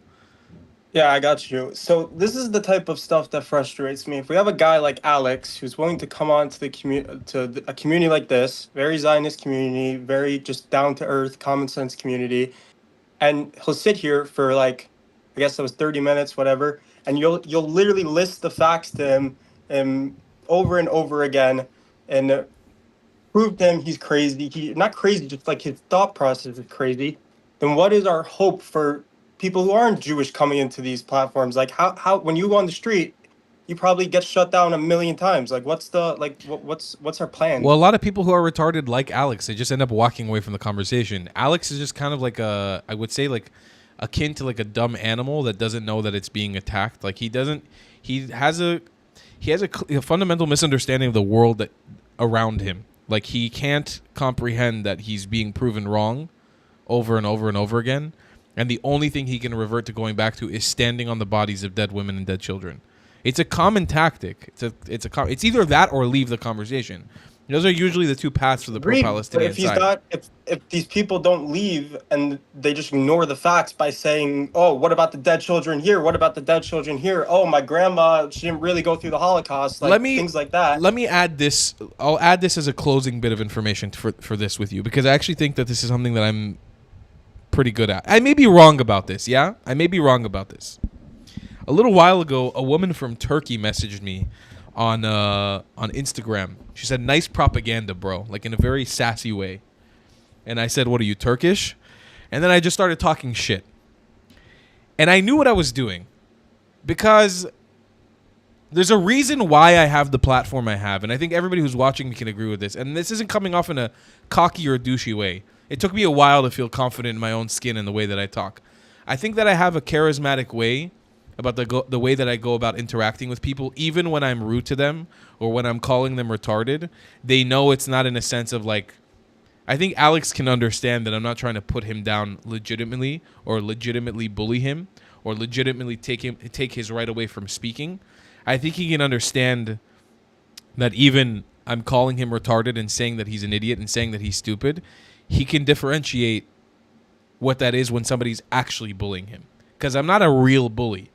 What I'm trying to do is bring out something better in him. And if I have to take a stance in my theory, the way that it's worked in the past, usually with people like him, he'll keep coming back. And we may have the opportunity to plant and sow the seeds of reality in his brain. And that's sort of the strategy that I employ. And so that I know some people maybe don't totally understand what I do when I do it. And even if it seems like I'm being rude or gross or cursing somebody or this and that, there's a reason why it's a methodical thing. There's a reason why I do what I do. And because it has, you guys don't get to see the behind the scenes, but it has a sort of proof of working. And it's worked for me in the past many times. There's no other way to talk to these people also. It's like eventually you have to just say it how it is. I agree. Jessica Bird, see, this is another person who has a fundamental misunderstanding. It says, you don't get your point across by using words like that. People can then only focus on being called names versus your actual conversation. It puts you on the same level of that person. I don't agree with you, Jessica. But this is maybe from the perspective of a Middle Eastern person. I don't know if you are Middle Eastern. I don't know where you come from. But I know how to deal with it in the context of what I know and what works for me in my way of life. I'm not trying to westernize or Americanize my speech to make it more PC or more friendly or more kind. I believe in a healthy dose of bullying, and I believe in the marketplace of ideas. When somebody is being legitimately retarded, we need to make fun of them for it, call them out, and then coddle them back to reality. And we've done this before in this community, and it's worked immensely. And I've also done this in my other social media, and it's worked. Well, I appreciate you bringing your thoughts in, Max. Thank you. All right, thank you. All right, we really got to wrap this up. Zabibi, closing thoughts. Hey, brother, can you hear me? Yes, we can hear you. Keep it brief, please. Okay. No problem. Honestly, that conversation towards the end of it, when he asked you to put on your religious headwear, you know what? I felt he was getting nasty at that part by claiming the bald and all that. I don't agree with that at all. I think really he went to a racist level. My personal opinion, I don't even think he's Jewish, because somebody that's Jewish is not going to pause. They're going to know a little more about their religion than they put on. I just think it was a false flag Jewish thing just to sit on everything that they hear on the news. Oh, this is happening, that's happening, this is, when that's not even the case. My case, I'm a little different in your thing. I'm American born Lebanese family. So you taught me about Phoenicians that I didn't even know about. That was interesting, because I had no idea Phoenician is even something that's a part of our culture. Well, So that was pretty cool, man. Okay, well, I'm so happy. Thank you so much for giving No, us no, the... I appreciate it. And then one of these days I want to call in because I have a couple of points and thoughts I want to run across. We're gonna get back to the normal live streaming schedule, so they should be one a week. So fantastic. Yeah, tune in. All right, brother. See you soon. Thank you. Okay, thank you. Okay, Verb, give me your closing thoughts. I think that when the one gentleman said he didn't know where he's getting his ideas from, I can tell you where he's getting his ideas from. It's from Qatar, however you want to call Absolutely. it. They are funding Al Jazeera. A lot of the stuff that's being repeated by the U.S. press, by independent press, by the BBC, is coming directly from Al Jazeera. And if you're presented over and over again the wrong facts, you eventually start believing them. The second thing is that there are a selection of the American populace who have what I would refer to as Trump derangement syndrome. So if it was noon and he said it was 12 o'clock, they would disagree and say, no, it's noon, you're absolutely wrong. Correct. Absolutely. And so no matter what he says, he's going to be wrong. They will scream, that we're feminists and believe women out one side of their mouth, and out the other side of their mouth support the Ayatollah's regime, rather than the Persian people themselves. And I see this on a daily basis. I am in Lunatic Central out here in California, and I watch people who think that they're being empathetic raise money. Okay, I'm so sorry to cut you off. I really have to close the show. I'm so sorry to cut you off. I really have to close the show. Yep. But anyway, thank you, and thank you. Thanks for calling in. Appreciate you so much. Sammy, give us your closing thoughts real quick.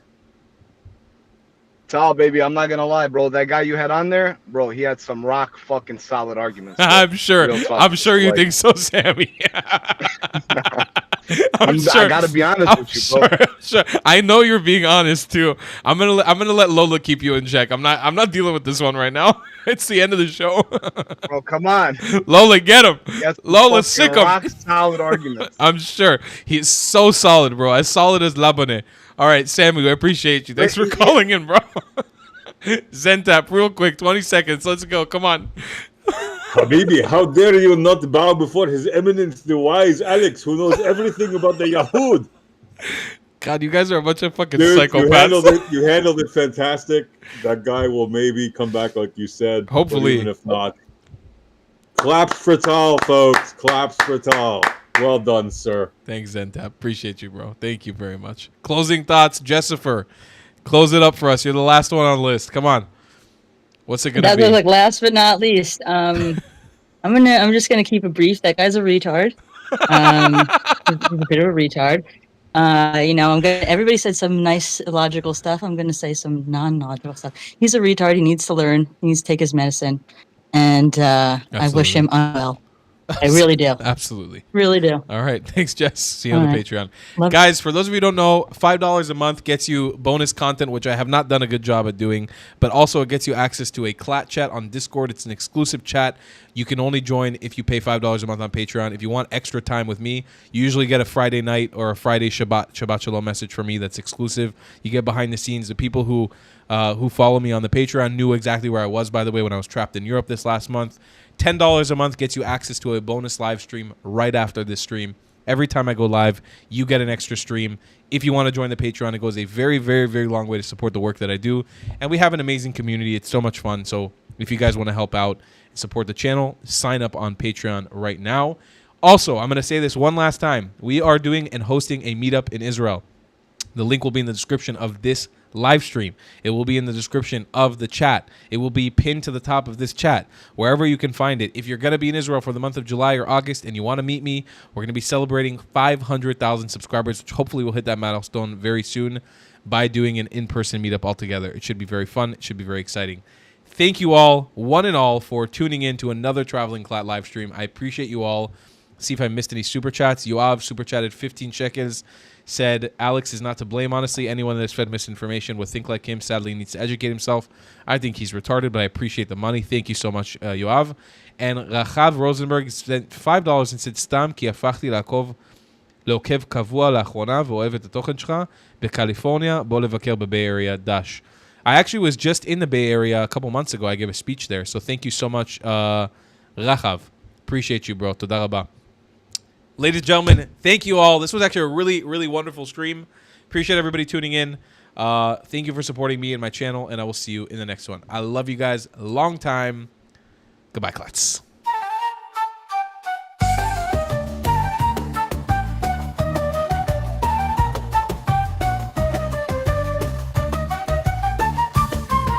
Shalom and welcome to a traveling cut stream.